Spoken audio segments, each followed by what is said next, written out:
Mafanikio aina mbili kwenye mambo ya sanaa. Unaweza ukafanikiwa kwenye engo ya mambo kwenda viral, nikiwa namaanisha kutrendi, alafu tukija mfukoni maskini ya Mungu una. Hiyo ipo, tunafanyaga baadhi ya vitu bila hata malipo. Vitu vingine ni siri yetu.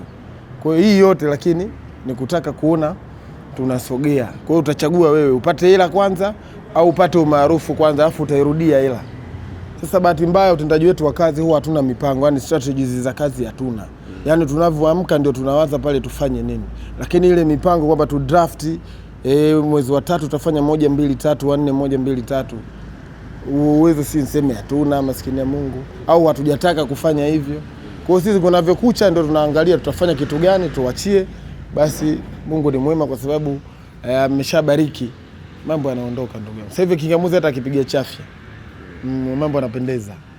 Kwenye hilo jambo kwa sababu Rasco hana nyumba. Ndio. Anakaa kwao. Kwani ilikuwa kuna haja useme nakaa kwetu? Rasco kidogo ana uwezo nyumbani kwao, alikuwa mpaka sasa hivi ana uwezo. Mimi au familia sasa? Wewe hapo pamoja na familia. Yaani ngoja niweke sawa. Na uwezo tunajitafuta. Ila familia yetu ndio ilikuwa. Tena naweka neno ili sababu mwenye mali kafa. Baba amefariki, tumeachiwa tu nyumba hayo basi. Hivi. Kwa hiyo kuhusu kumjengea nyumba sio sasa hivi kwa sababu mwenyewe apechi ya lolo ndugu yangu. Kama alivyosema nakaa kwetu. Kwa kuna muda mwenyewe nahisi kama mbona kama kodi nitachemka hivi.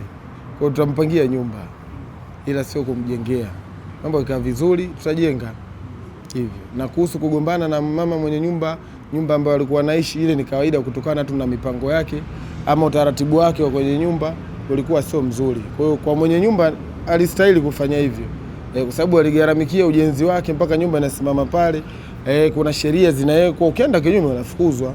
Tunaona hata kwenye ngazi za uongozi, ukienda kinyume na taratibu unatolewa. Kwa hiyo hatuwezi kusema mama alituonea, alikuwa sahihi. Ni mali yake. Hata wewe sasa hivi hapo ukisema tunachukua maiki zetu, ni zenu, ikogo hivyo kaka kwenye maisha. Hatukuonewa. Hii Kingamuzi sikutokana na akili zake kwa muda huo tofauti na sasa hivi. Sasa hivi simuona na mmoja unapata kitu.